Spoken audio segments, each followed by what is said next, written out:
We see on an island, where a group of hunters face off against several giant monster ants. Their leader gets right up close to one of the ants and says they have to hold them back no matter what, no retreat allowed. But damn, these hunters get overwhelmed real quick. The leader is losing consciousness, and one of the ants is chowing down on his insides. It looks like he's gonna die. But out of nowhere, this dude with crazy strong healing magic saves him just in the nick of time. The leader freaks out because this guy is about to get attacked too, but boom, he gets saved too. And the guy who saved the leader calls on his teammate to finish off the ants. This next guy is a total beast, beating the crap out of those monsters easily. The first group realizes that they were just side characters all along, and these dudes who came to save them are S-rank hunters, the best of the best. They wipe out the red ants easily, but then this even bigger albino ant shows up. The attackers decide to engage the ant, while they leave the wounded leader to the healer. They go all out, using their teamwork to rip off its face and arms. The super powerful warrior uses one of those ripped off arms to obliterate the giant ant. But hold up, there's no time to celebrate because the albino ant army arrives. It turns out the giant ant was just one of many, but these hunters ain't scared, man.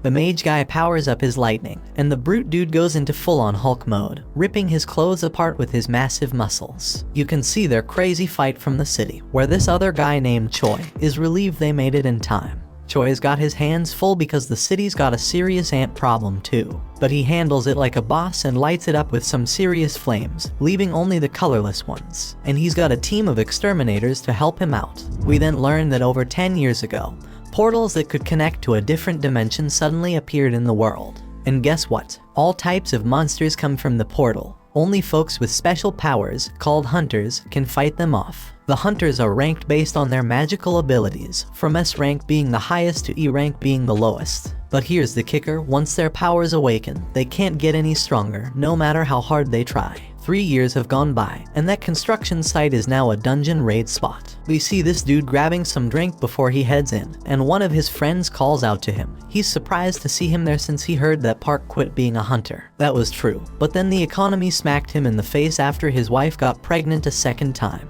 So the dude needed to make a ton of cash real quick, and a dungeon raid seemed like the perfect way to do it. We see that our hero has arrived. His name is Jinwoo. He recently joined the group, but they've already nicknamed him the weakest hunter ever. He greets everyone as he walks in, so Park asks why everyone seems to know him, thinking maybe he's some super strong hunter, but it's the complete opposite.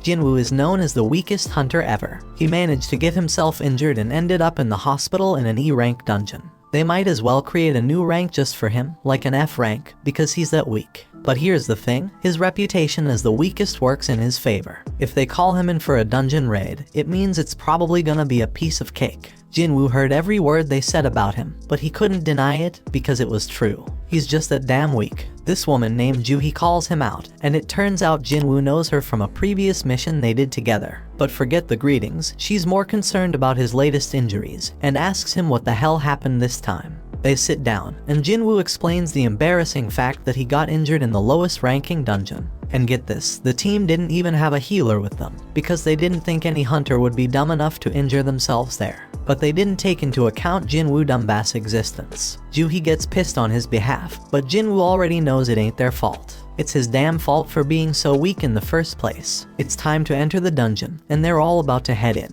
So this dude named Song Cheol suggests he be the party leader for this expedition. No one objects, so he leads the way, and before Jinwoo goes in, he gets a friendly reminder to stick close to the group, so he doesn't get hurt again. Jinwoo's only weapon is a crappy little knife with barely any magic power because that's all he can afford with his measly earnings. But he swears he'll give it his all anyway.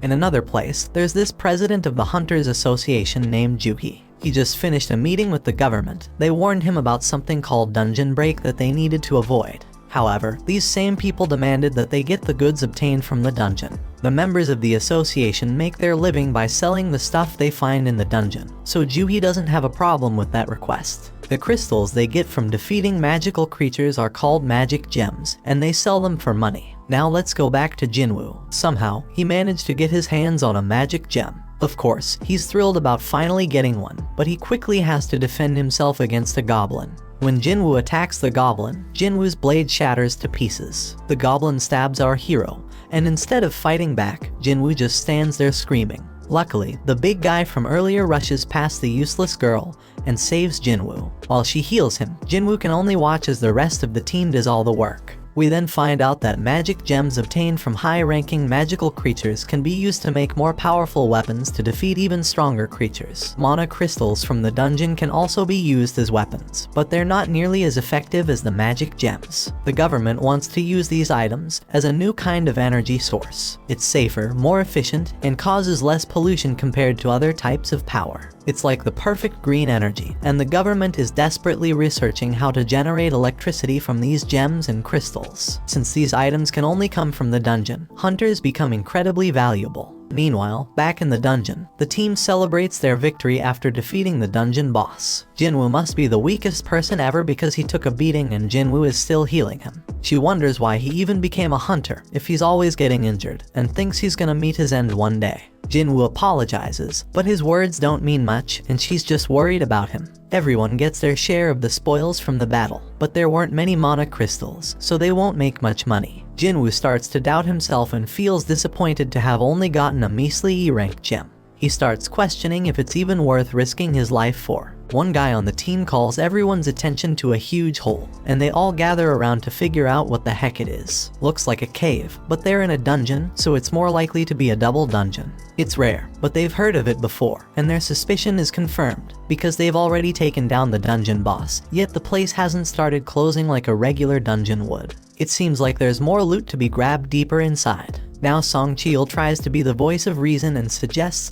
that they follow the normal protocol by informing the association about the double dungeon and following their instructions. But the team ain't down with that idea, because it means giving up all the untapped loot that's probably waiting for them down there. Then this guy Park says it's just an F-rank dungeon, and then he brings up his wife and kid, talking about how he needs to make more money to support them. Song Cheol gets the point they're trying to make, but he wants to hear everyone's opinions before making a decision. Each team member chimes in with a mix of approval for venturing deeper and the realization that this is a clear death trap. In reality, 6 voices are answering to go to the cave, while 6 voices want to turn back. That means someone needs to break that tie, and the only one left who hasn't voted is Jinwoo. The decision is left up to him, and he knows damn well that a D-rank dungeon is insanely dangerous for him.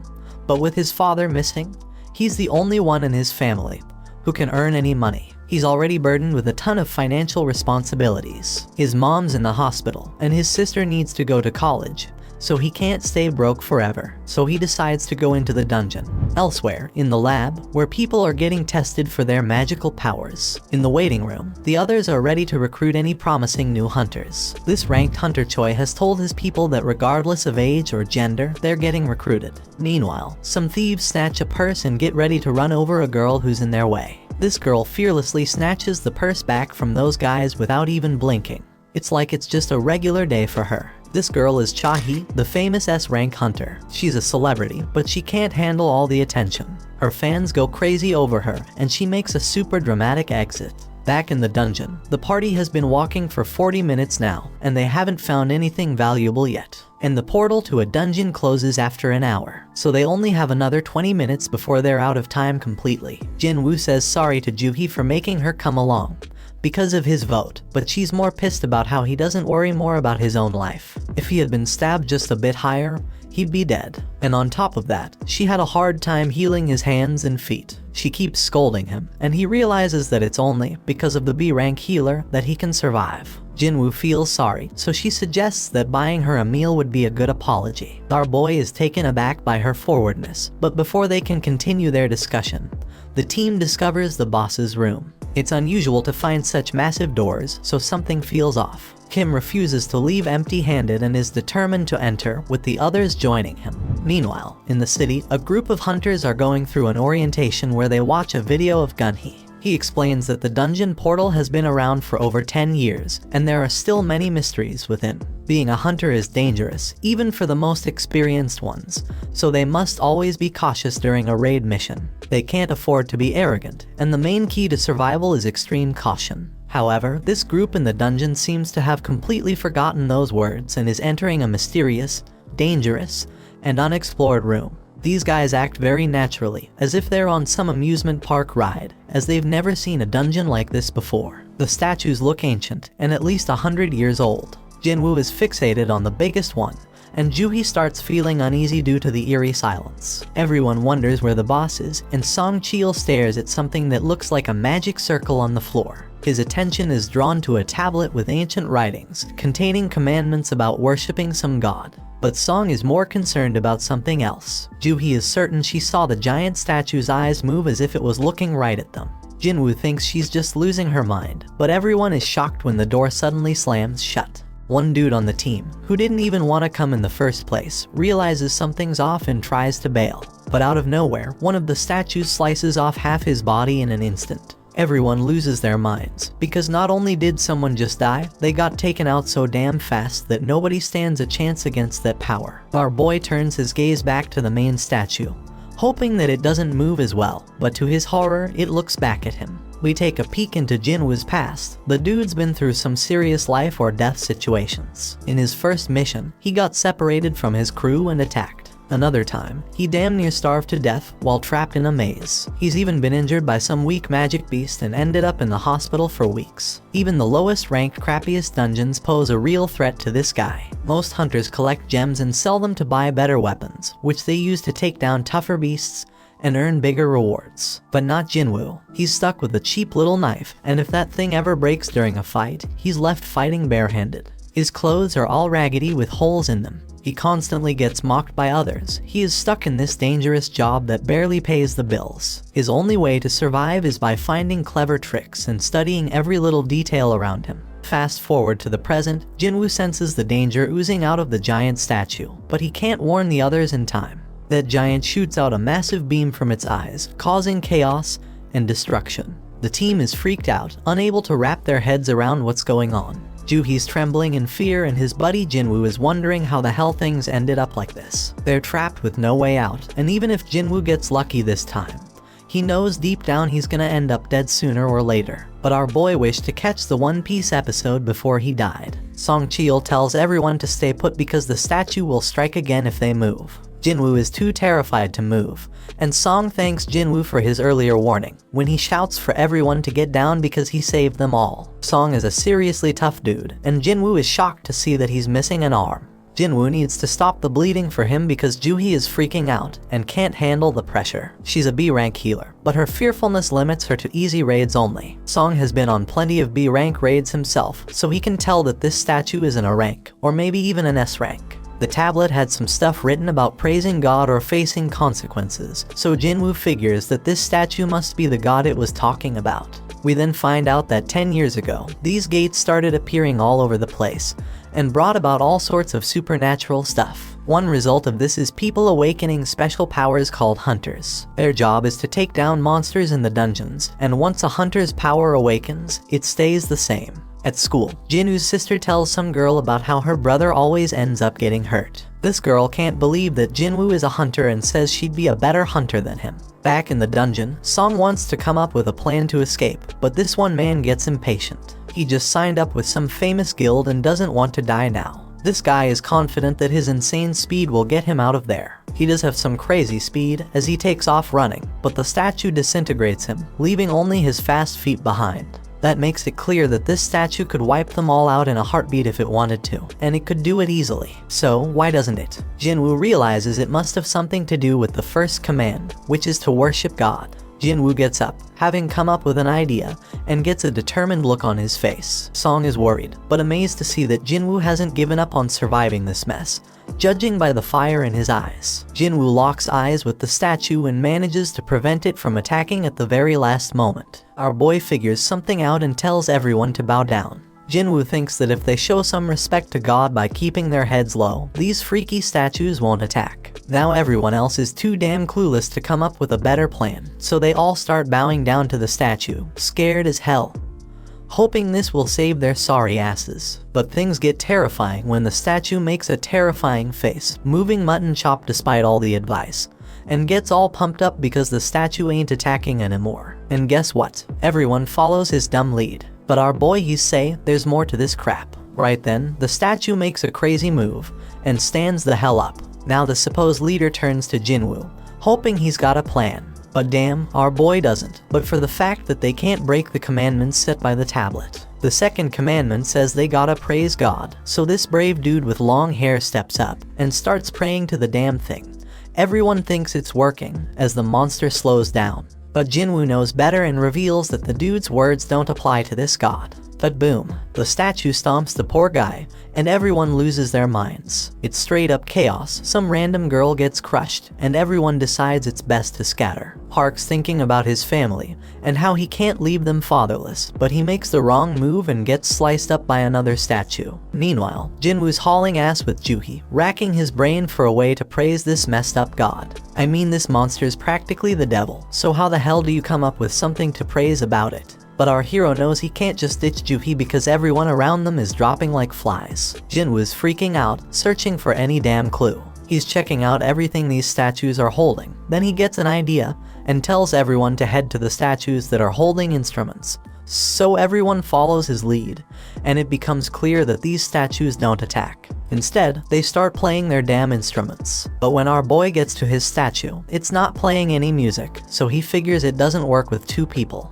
Jinwoo leaves Juhi behind, and that statue starts playing its tune. He hauls ass to find his statue, but damn, he nearly gets crushed. And then someone screams because Jinwoo's landed his sorry ass in front of the wrong goddamn statue. It slams its shield right on top of him, and Juhi goes nuts, screaming for Jinwoo. Our boy is still kicking, but he's in really bad shape, determined as hell not to give up. But damn, that giant's ready to finish him off for good. Jinwoo ain't ready to bite the dust, though even as that massive mofo stomps its foot down our boy. But guess what? Just in the nick of time, a statue starts singing, and we see Jinwoo made it to that statue just in the nick of time. He finally gets what it means to praise God, and the giant statue takes a chill pill and sits its ass down. Jinwoo tells Juhi he's fine, but she's shocked to see his foot ripped off. He tries to assure her he'll be alright, but she ain't having it. She's dead set on healing him, but her own body starts giving up on her. Everybody's in shock seeing how that goddamn raid went straight to hell. Some dude even tells Song that losing his arm was karma for leading them down this messed up path as their leader. Others think that's a bit too harsh, but Song takes full responsibility. But Jinwoo's way smarter than all these fools, because he knows there's no time for fighting because there's still one commandment left.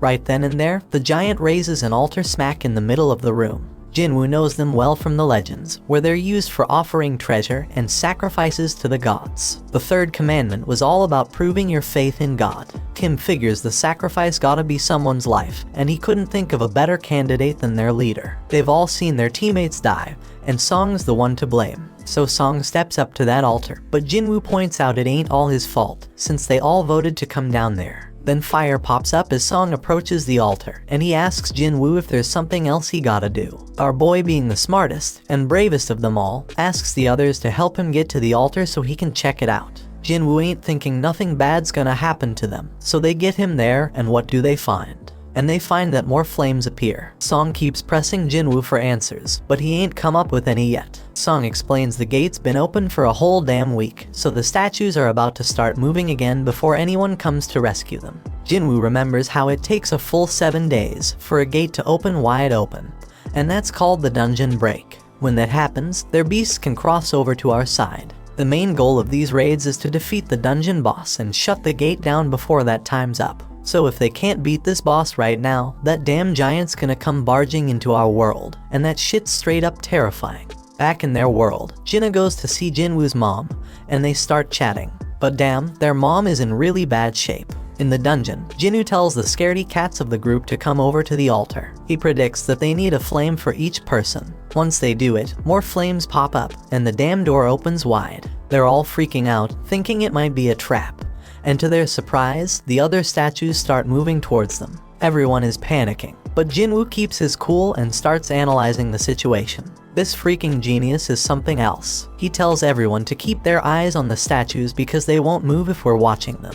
Everyone follows his orders, and shockingly it works. Everyone's doing their best to keep their eyes on those terrifying statues, but then this one chick gives in to fear and tries to haul ass toward the door. As soon as she crosses the circle, her flame goes out, but she manages to make it out the damn door. Song Cheol can't figure out what the hell is happening. The door closed a bit, but the girl made it out alright. He thought we were supposed to stay in the circle, so naturally, he turned to Jinwoo for answers. Jinwoo's just as confused, but he starts analyzing everything again. Those blue flames have been burning out over time. One of the fire ones went out when that girl escaped. The first order was to revere, the second was to praise, and the third was to prove our faith. Jinwoo is damn sure that the door must be a trap. This situation is dangerous as hell, and it's messing with our heads, giving us false hope. It makes him wonder if this is some test of our faith in this god. Jinwoo gets thrown to the ground as the next dumbass decides to make a run for it, and the same shit happens. His flame goes out, the door closes a bit more, and he seems to escape. Kim starts thinking about leaving too, but Jinwoo warns everyone not to move. If anyone else leaves, we won't have enough eyes on the statues to keep them from moving. He reminds everyone that as long as we keep our eyes on those statues and stay put, we'll be safe. Jinwoo shows off his deduction skills once again, saying that the blue flames are like a damn timer, and when they're all gone, we can leave. Kim points out that there's also a chance we'll get trapped when the timer runs out. He admits he didn't expect Jinwoo, the weakest member, to achieve this amount of success. They're only alive thanks to him, but Kim's got a family waiting for him, and he doesn't want to die. He just wants to make it home, and can't risk Jinwoo being wrong. Kim says sorry and bolts out the door. Our boy won't have enough eyes to keep tabs on all these damn statues. Those statues start moving again. Jinwoo ain't about to bite the dust here though. Things are worse than ever, but he reminds himself that he's pulled through tough situations before. But damn, things are worse than ever now. But Song Cheol shockingly tells Jinwoo and Juhee to leave. He predicts that as long as one person stays by the altar, the door will stay open. And since Jinwoo and Juhee have some long lives ahead of them, he insists they should be the ones to make a run for it. Song Cheol wants Juhee to look after Jinwoo, but the poor girl's legs give. Things couldn't possibly get any worse, and Song realizes that Juhee must have pushed herself too hard to heal Jinwoo. Things have gone to the dogs, so Jinwoo tells everyone to leave him behind. Juhee needs someone to carry her ass out of there, and Song's the only one with 2 working feet. Juhee thinks she should be the one left behind, but Jinwoo reminds her about that lunch date they had planned. He hands her his gem so she can treat herself to a meal, and promises to get the change when they all make it out of this dungeon. Juhee won't ditch him, but Song apologizes and knocks her out. They're running out of time. He apologizes to Jinwoo too, and bolts with Juhee to safety. Our boy can at least find comfort in knowing he's the only one who's gotta bite it, and his only regret is not having a better damn life insurance policy. Our hero grabs hold of a sword, dead set on taking one of these statues down with him. He tells them to bring it on. Those statues go full savage mode, ripping into him as he fights tooth and nail to stay alive. Jinwoo thinks about how he has always been the weakest. He's constantly getting mocked for it, but he's always given it his all. These damn statues ain't letting up, they chop off his arm, and Jinwoo screams in pure agony. He's angry because it doesn't have to end this way after he poured his heart and soul into trying to become stronger. But these statues keep inflicting more pain, and thrash him about further. But despite all the setbacks, he can't help but think about how he gave everything he had to make it this far. He's a fighter, even with just a sliver of life left in him.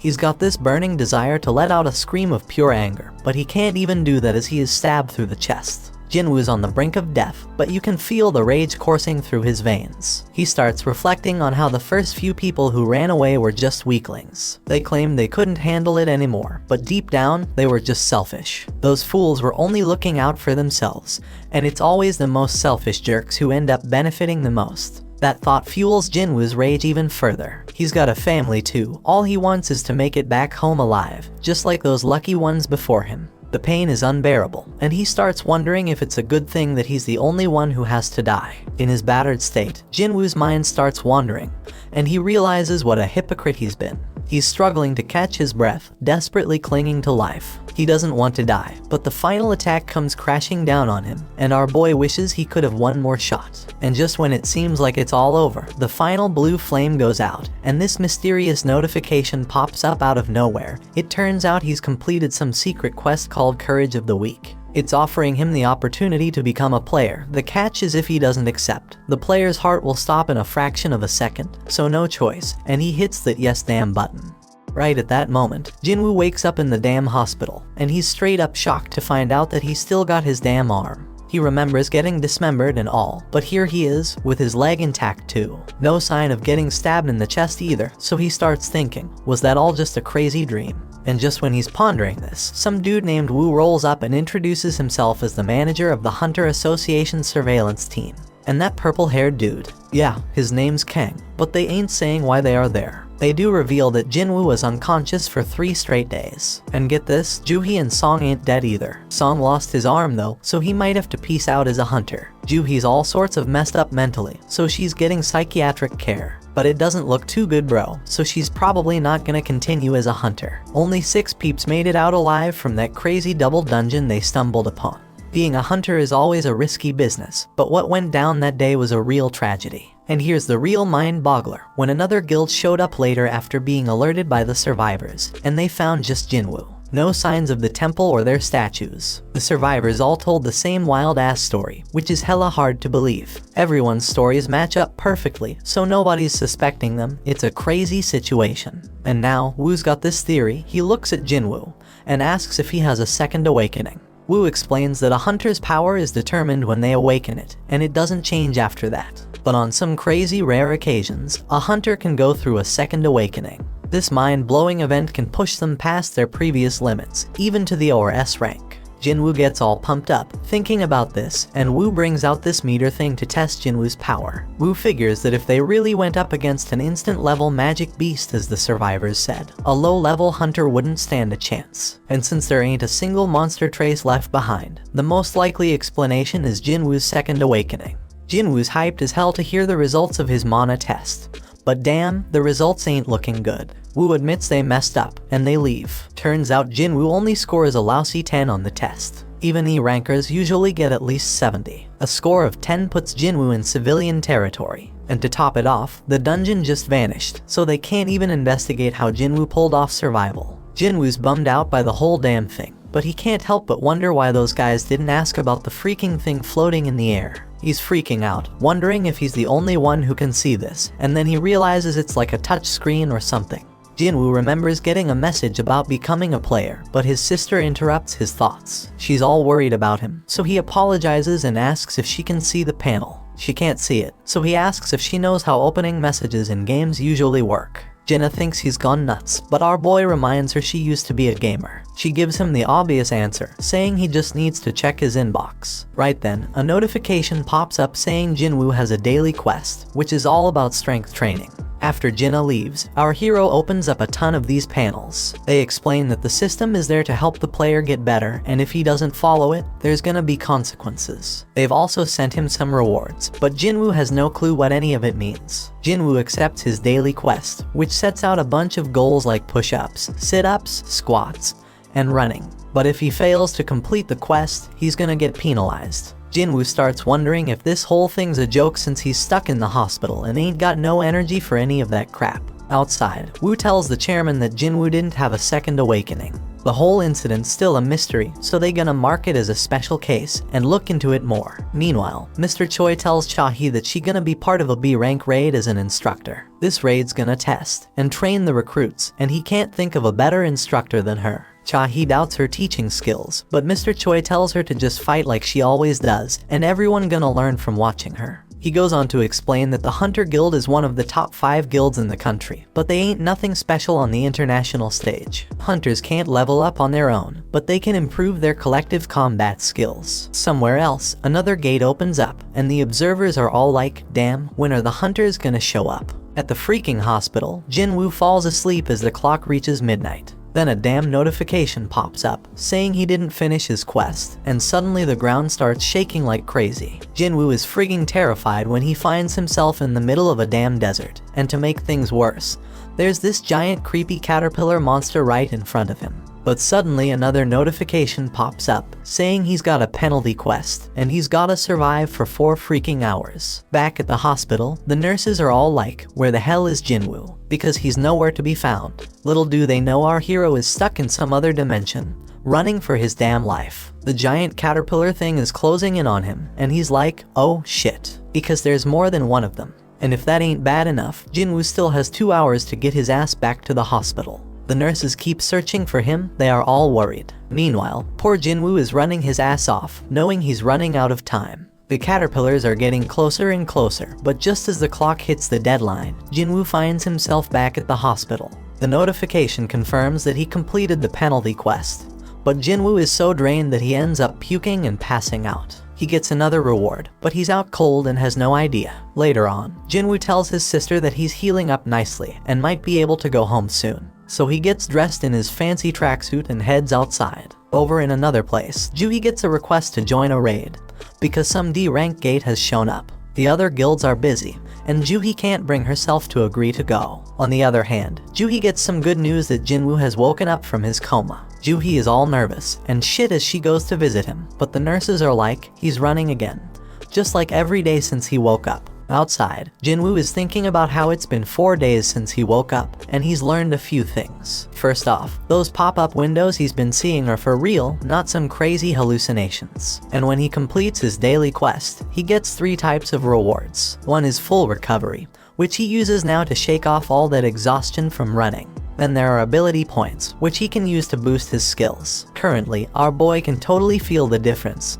He's got some serious power now. So this dude Jinwoo, he's got mad skills with inventory screens. Jinwoo takes a moment to think about how dang strange his life has just become and points out how it's like a freaking video game. But while he was messing with his screens, everyone around was just gawking at him. Anyway, this dude completes his daily quest and gets a random loot box as a reward. And guess what? Today's loot is a mysterious key. Usually, he just gets useless junk like pens and bandages, so this key is a total surprise. Then he gets a notification saying the key is for teleporting to some instant dungeon, with a location and all. Now Jinwoo doesn't know what the heck an instance dungeon is, but based on everything that's been going down, he figures it's some kind of event to help him get stronger. In this world, these things called gates open up all the time, and they even get a news report to keep track of them. Jinwoo goes to see his mom and remembers when he found her passed out. Turns out she's got this messed up sleep disease called final rest, and it showed up when the gates appeared. Some people say it's because of the constant exposure to mana. Modern medicine can't do much except keep them on life support. Jinwoo busted his ass to make enough money to become a hunter so he could pay for his mom's treatment. He told Jinna that he'd soon be able to afford their mom's treatment, but she was scared shitless about how dangerous being a hunter is. Jinwoo tries to reassure her that things will be okay from now on and tells her to trust him. But damn, it's clear that he's useless in a fight, and he ain't getting nothing from the rewards because of it. But things are different now. Jinwoo's putting in work to train his body, pumping all his ability points into strength. He even shows off an apple that he's crushing to show his progress. This dude's dead set on getting stronger and ain't taking no shit. So he heads to the location from the key notification, fully prepared for whatever's coming. And if shit gets too real like it did in that raid, he'll just haul ass and run away. When Jinwoo pulls out his key, bam, a freaking keyhole appears out of nowhere. Jinwoo uses the key to unlock it, and boom, a mysterious gate shows up. So he walks through it, and guess what? A notification pops up saying he's in an instance dungeon. The exit's sealed off, but regular folks don't even notice it. Turns out this place is like a whole other dimension, and these instance dungeons ain't like your regular dungeons. He thinks it's kinda like a red gate, but he ain't got much info on those since he's never been in one. Jinwoo realizes he can't just run like he planned, and then another notification pops up. It says the only way out of this joint is by beating the boss or using a teleportation stone. Jinwoo's couldn't even take down an E-rank beast before, and now I gotta clear a whole instance dungeon all by myself. He wonders if he's really up for it, but he figures he ain't got no choice, so he starts making his way through. But damn, Jinwoo's confidence starts to fade real quickly. And it ain't without reason, because a bunch of goblins show up right in front of him. Jinwoo gets a flashback of when he got stabbed, and these goblins come at him. These little suckers are relentless, they're swinging and charging like crazy, but Jinwoo's doing a good job dodging and blocking them. But damn, he gets overwhelmed eventually. But you know what? Jinwoo gets pissed off and straight up stabs one of those goblins. He's feeling more confident after that, so he takes out the other two like it's nothing. Jinwoo can tell he's getting stronger, but out of nowhere, this beast shows up. It shatters his freaking dagger like it's made of glass. Jinwoo can sense this monster is way stronger than the goblins. As this creature stares him down, his legs freeze up. He's thinking, what the hell? Am I scared? Because he didn't think he was traumatized from the raid. But his legs keep trembling, and this monster starts its attack. Jinwoo barely dodges it, but it manages to scratch him. He ain't got no healer with him, so if he gets injured again, game over for him. This monster lets out a howl and charges straight at Jinwoo. Jinwoo is dodging like a ninja. He can't believe how damn light he feels. The monster tries to come at him again, but Jinwoo ain't taking that crap no more. He's done being a pushover and decides to throw a powerful punch. Damn, he can't believe how much stronger he feels after beefing up his strength. Sure, the monsters still got the upper hand, but Jinwoo ain't giving up without a fight for his damn life. His attacks ain't doing much though, so he's gotta focus on evading the monster's strikes. Now Jinwoo's at a loss for what to do next. He realizes he can't handle this alone, so he bolts because he ain't got no party or healer. All he's got in his bag is water and food, and he wishes he had a weapon with some magical mojo. But then, Jinwoo gets a freaking brilliant idea. He checks his inventory and pulls out a sword at the freaking last moment. And boom, he slices that monster in half with a sword. Jinwoo has no freaking clue how the sword ended up in there, but he remembers Kim saying he dropped 3 million on it. That's a weapon Jinwoo could never afford. But who the hell cares? It's an emergency, so he decides to make the most out of it. The pain from the fight is starting to fade, but then 2 more of these damn monsters show up. Jinwoo ain't scared anymore though, because he got his weapon. But damn, the sword gets stuck. He's panicking, desperately trying to yank it out while the monsters close in. Just in the nick of time, he manages to free it. Jinwoo kicks one of the wolves away, but damn, the other one's got some steel fangs. He kicks that sucker and tells it to find something else to chew on because he just got his sword. He takes down that monster, and now there's only one left. But Jinwoo's like, these things ain't nothing compared to the giant statue. Now all Jinwoo's gotta do is act tough, and the remaining wolf runs off like a scaredy cat. When he finally gets a break, Jinwoo realizes he's reached level 2, something that never happened with his daily quests. He figures it's because this was real combat, and he realizes all his stats go up by 1 when he levels up. So he gets 5 points from real combat, while daily quests only give him 3. Fighting is more efficient, no doubt about it. He ain't sure exactly how much 1 point makes a difference yet, but Jinwoo's certain that strength is the most important stat of them all. He's got it at 32 now, and he feels like he's walking on air. He thinks the higher his base abilities grow, the more points he'll gain. Our boy is more fired up than ever now that he's found a way to get stronger. So he goes to check the beast for essence stones, but damn, he gets items instead. Like in games, Jinwoo figures this dungeon, and the magic beasts inside are different from the ones in gates. And guess what? He's shocked to find out his system has a freaking shop, but his level is too low to buy anything. At least he can sell stuff though. The dude manages to get 20 gold from a tooth. Jinwoo ain't sure how much that's worth, but he remembers he's in an E-rank dungeon, so it probably ain't much. Now Jinwoo's thinking about what he's gotta do next. He can't bounce until he beats the boss, and he ain't got a clue where to find a teleportation stone. To make things worse, if he stays too long, he'll run out of food. He knows damn well he can't take down a boss right now, even if it's just E-rank, so he's wondering if he should level up first. Right then, Jinwoo's mind gets blown when a whole pack of wolves shows up. Jinwoo tells himself not to be scared because he already knows what dying feels like. This time, he charges straight at them wolves and starts slicing them up like a meat. Jinwoo promises he ain't going down easy, but he knows them wolves ain't gonna give up either. This dude's getting a little crazy because he wants the fight to last and be intense. He just wants to get stronger, so he's gonna follow all them ridiculous rules from the system.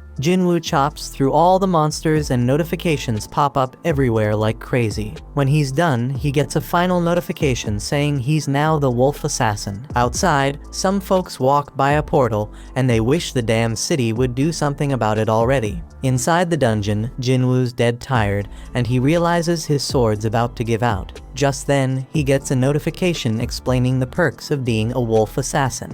Jinwoo gets a 40% boost to all his abilities when fighting animal-type monsters. And guess what? When he checks his inventory, he finds a whole bunch of fangs and a cloak. But here's the real kicker. He also finds a teleportation stone. Jinwoo thinks about using it to bail, but he hesitates because he might never get this easy of a chance to get stronger again. He's got no clue what's gonna happen to this dungeon when he leaves. It might just vanish into thin air. It could be like some limited time event in a game and vanishing without a trace. Faced with this tough decision, Jinwoo decides to keep moving forward. Meanwhile, Juhee gets a call from the Hunter Association saying there's been a dungeon break at a gate nearby. They're running low on healers, so they need her help. Juhee feels guilty because she turned them down before, but now she's like, damn, Jinwoo worked his ass off, I gotta step up. While Jinwoo's still fighting in the dungeon, he realizes the higher his level gets, the easier it is to kick monster ass. Plus, the text describing them starts changing colors. White means they're weak as hell, orange means they're on par with him, and red means they're seriously strong. Those wolves that were red before, now they're white. That means Jinwoo has seriously leveled up like he's become a beast. Jinwoo knows there's this one monster lurking downstairs that he can't mess with at his current level. His perception skills are on point now, and he can feel something straight up terrifying down there. This monster is so damn powerful, it's giving him mad goosebumps. Jinwoo's sword is almost done, and he ain't see any more room for leveling up in this area. But his whole goal is to get stronger, so Jinwoo decides to just go down the damn stairs. When he reaches the bottom, bam, something attacks him with lightning speed, and he barely has time to react.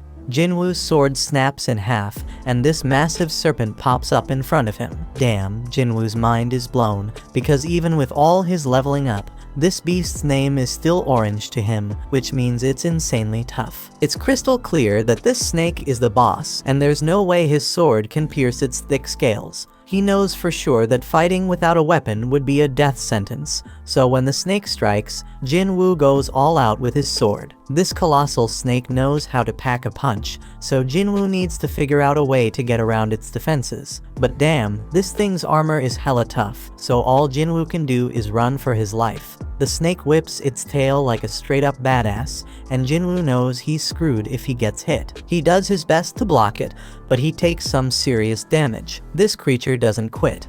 Jinwoo gets tossed around like a rag doll, and he even has a train launched at him. Our boy thought he had gotten stronger, but it wasn't enough. The train barely misses crushing him, and Jinwoo starts questioning himself. How much stronger does he gotta get before he stops being the laughingstock? He remembers when people called him the weakest hunter ever, and it hits him hard. Song was the one who spilled the beans, and he pumped up Jinwoo to prove them all wrong. As this snake straight up overwhelms him with its crazy power, tossing him into a whole new area, Jinwoo has an epiphany. He got stuck with that nickname because he was weak, the same reason he got mocked. Jinwoo takes a second look and realizes that those with mad strength always have the upper hand in any situation. But the powerless ones ain't got nothing to do around the strong except shake in fear and stand around like losers. The weaklings always get looked down upon. You might be smart, creative, and caring, but when you face some serious strength, none of that's gonna save your sorry ass. Jinwoo figures out that being kind won't get him anywhere, so he's gotta toughen up. With this newfound determination, Jinwoo straight up jumps on that snake. The ferocious monster throws him off,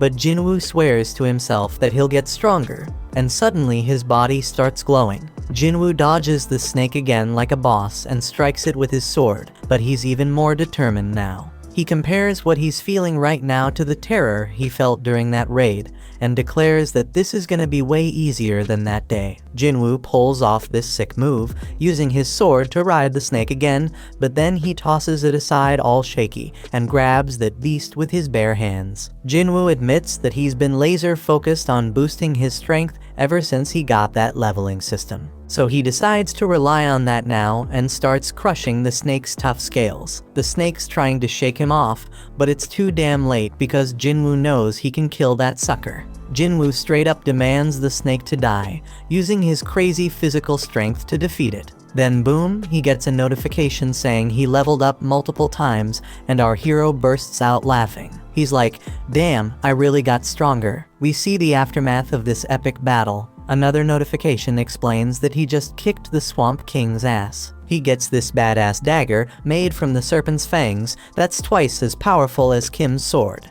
It even has paralysis and drain effects, oh, and he also gets this toxic potion that'll make his skin tough as nails, but mess up his muscles permanently. Now the dungeon turns into a train station, and Jinwoo realizes he beat the whole damn thing by himself. He's walking around with his broken sword, but there's nobody in sight. Some soldier tells Jinwoo to find shelter, but he quickly figures out that Jinwoo is a hunter. The soldier's like, my bad, let's go kick some ass together. There are monsters all over the place, so Jinwoo figures it must have been a dungeon break, and some magic beast came out of a portal. The soldier says they handled most of the situation, but there's still one huge badass monster left. Jinwoo's perception ability has gone through the roof, and he can sense where the boss is. We see this massive golem wrecking shit, and the people are scared as hell it's gonna get worse. The hunters are struggling to fight it, and the leader tells the healers to focus on keeping their tank alive.